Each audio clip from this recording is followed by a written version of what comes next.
Hello, my name is Richard Wilde. This is Hitchhiker's Guide to Galaxy by Douglas Adams, and we're nearly at the end. Chapter 32.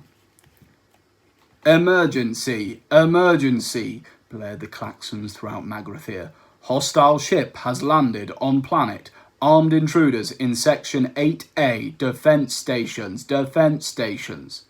The two mice sniffed irritably round the fragments of their glass transports where they lay shattered on the floor.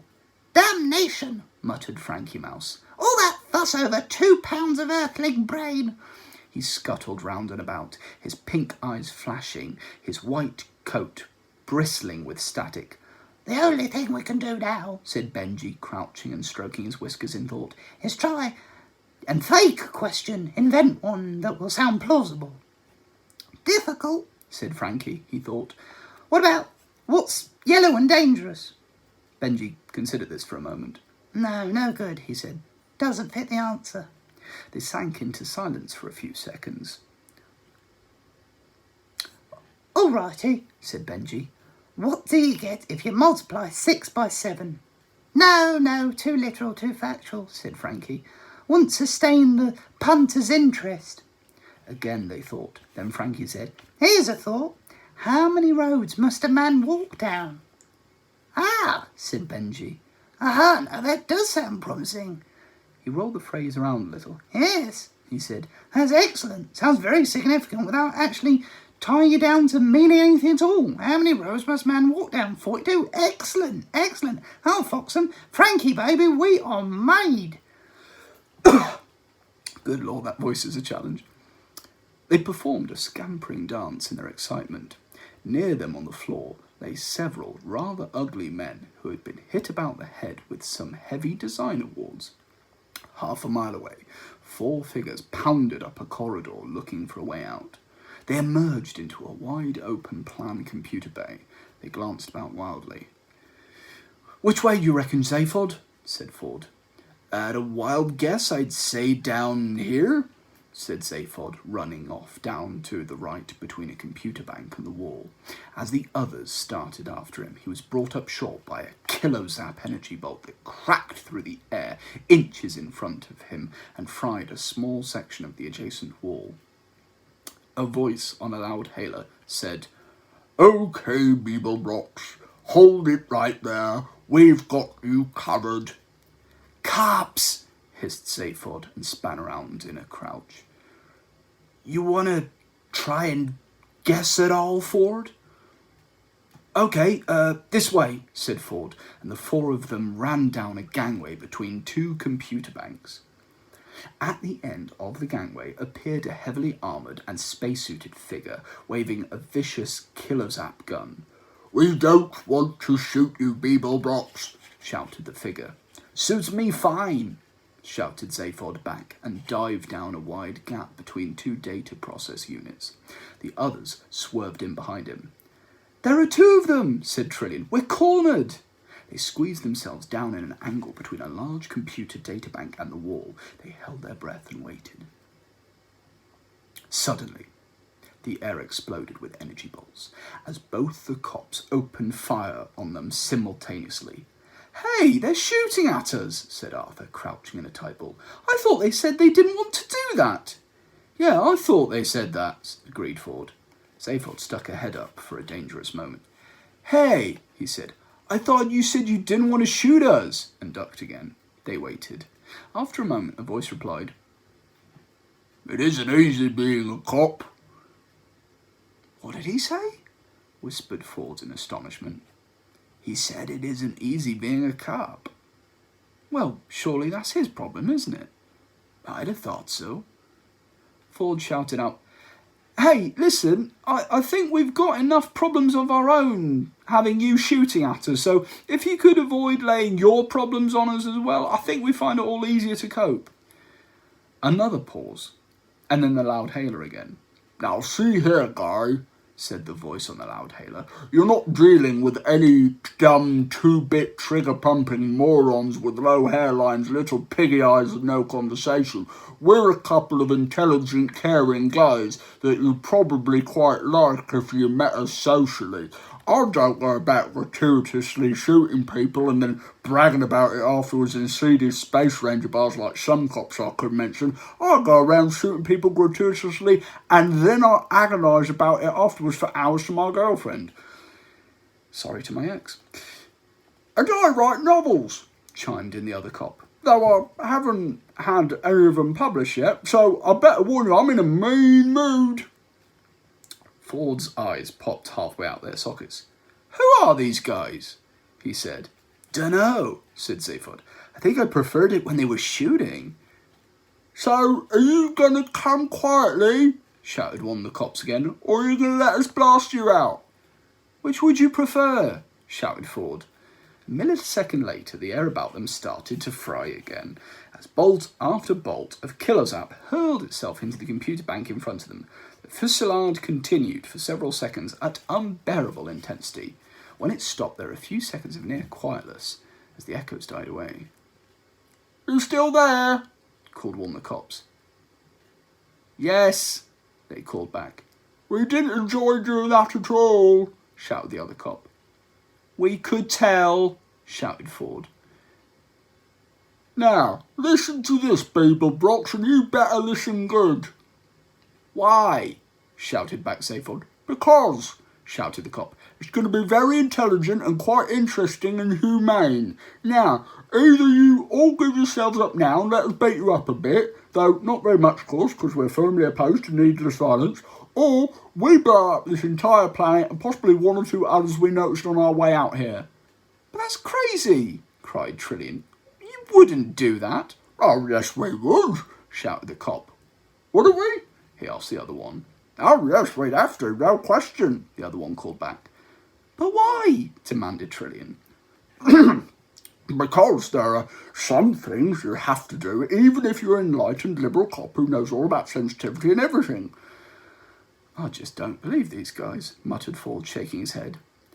One cop shouted to the other, Shall we shoot them again for a bit? Yeah, why not? They let fly another electric barrage. The heat and noise was quite fantastic. Slowly, the computer bank was beginning to disintegrate. The front had almost all melted away, and thick rivulets of molten metal were winding their way back towards where they were squatting. They huddled further back and waited for the end. Chapter 33. But the end never came. At least not then.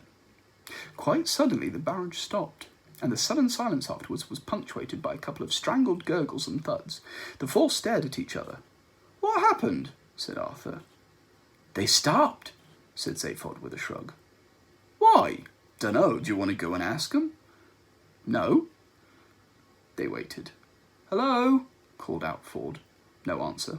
That's odd. Perhaps it's a trap. They haven't the wit. What were those thuds?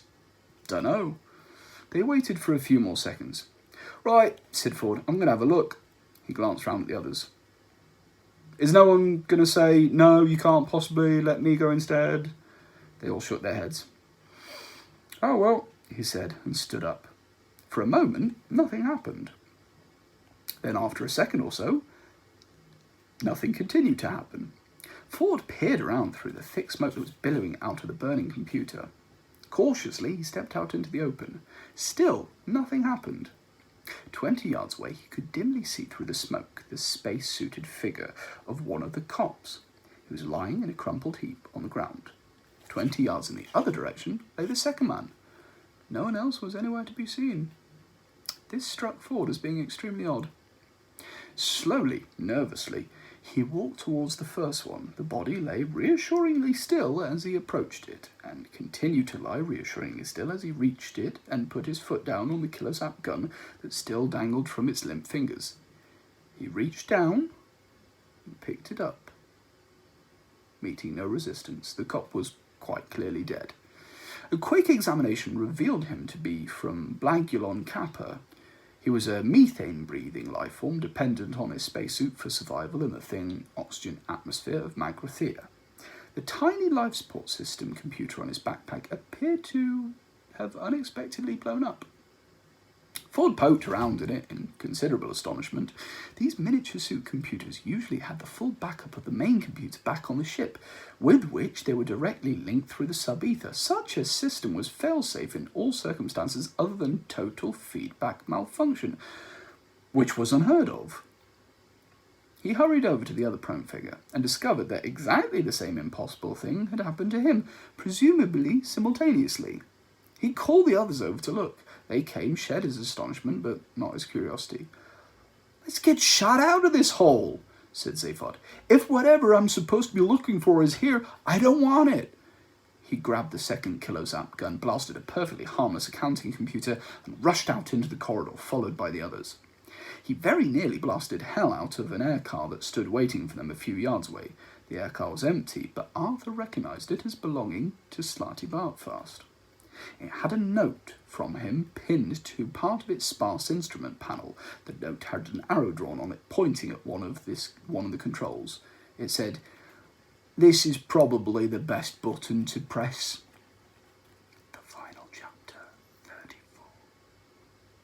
The air car rocketed them at speeds in excess of R17 through the steel tunnels that led out onto the appalling surface of the planet, which was now in the grip of yet another dreary morning twilight. Ghastly grey light congealed on the land. R is a velocity measure defined as a reasonable speed of travel that is consistent with health, mental well-being, and not being more than, say, 5 minutes late. It is therefore clearly an almost infinitely variable figure according to circumstances, since the first two factors vary not only with speed taken as an absolute, but also with awareness of the third factor. Unless handled with tranquility, this equation can result in considerable stress, ulcers, and even death. R17 is not a fixed velocity, but it is clearly far too fast. The air car flung itself through the air at R17 and above, deposited them next to the heart of gold, which stood starkly on the frozen ground like a bleached bone, and then precipitately hurled itself back in the direction whence they had come, presumably on important business of its own. Shivering, the four of them stood and looked at the ship. Beside it stood another one. It was the Blagulon Kappa police craft, a bulbous, shark-like affair, slate green in colour and smothered with black stenciled letters of varying degrees of size and unfriendliness. The letters informed anyone who cared to read them as to where the ship was from, what section of the police it was assigned to, and where the power feeds should be connected. It seemed somehow unnaturally dark and silent, even for a ship whose two-man crew was at that moment lying asphyxiated in a smoke-filled chamber several miles beneath the ground. It is one of those curious things that is impossible to explain or define, but one can sense when a ship is completely dead. Ford could sense it, and found it most mysterious. A ship and two policemen seemed to have gone spontaneously dead. In his experience, the universe simply didn't work like that. The other three could sense it too, but they could sense the bitter cold even more and hurried back into the heart of gold, suffering from an acute attack of no curiosity. Ford stayed in and went to examine the Blagulon ship. As he walked, he nearly tripped over an inert steel figure lying face down in the coal dust. "Marvin!" he exclaimed. "What are you doing?" "Don't feel you have to take any notice of me, please," came a muffled drone. "But how are you, Metal Man?" said Ford. "Very depressed." "What's up?" "I don't know," said Marvin. "I've never been there." "Why," said Ford, squatting down beside him and shivering, "are you lying face down in the dust?" "It's a very effective way of being wretched," said Marvin. "Don't pretend you want to talk to me. I know you hate me." "No, I don't." "Yes, you do. Everybody does. It's part of the shape of the universe. I only have to talk to somebody and they begin to hate me. Even robots hate me. If you just ignore me, I expect I shall probably go away." He jacked himself up to his feet and stood resolutely facing the opposite direction. "That ship hated me," he said dejectedly, indicating the police craft. That shit, said Ford in sudden excitement. What happened to it? Do you know? It hated me because I talked to it. You talk to it, exclaimed Ford. What do you mean, talk to it? Simple. I got very bored and depressed, so I went and plugged myself into its external computer feed.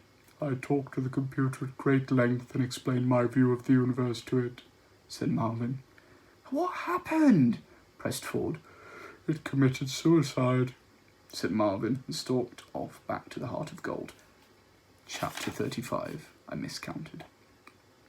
That night, as the Heart of Gold was busy putting a few light years between itself and the Horsehead Nebula, Zaphod lounged under the small palm tree on the bridge, trying to bang his brain into shape with a massive pan-galactic gargle blaster.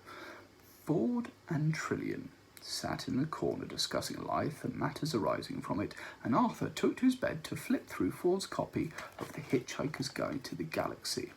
Since he was going to have to live in the place, he'd reasoned he'd better start finding out something about it. Came across this entry. It said, "The history of every major galactic civilization tends to pass through three distinct and recognizable phases, those of survival, inquiry, and sophistication, otherwise known as the how, why, and where phases. For instance, the first phase is characterized by the question, how can we eat? The second by the question, why do we eat? And the third by the question, where shall we have lunch?" He got no further before the ship's intercom buzzed into life. "Hey, Earthman, you hungry, kid?" said Zaphod's voice. Yeah. A little peckish, I suppose," said Arthur. "Okay, baby, hold tight. We'll take it a quick bite at the restaurant at the end of the universe," which is the sequel book, which I may or may not read. It is available on Audible if I don't get round to it, but yeah, that was The Hitchhiker's Guide to the Galaxy, and I hope you enjoyed it. I enjoyed it, and don't panic.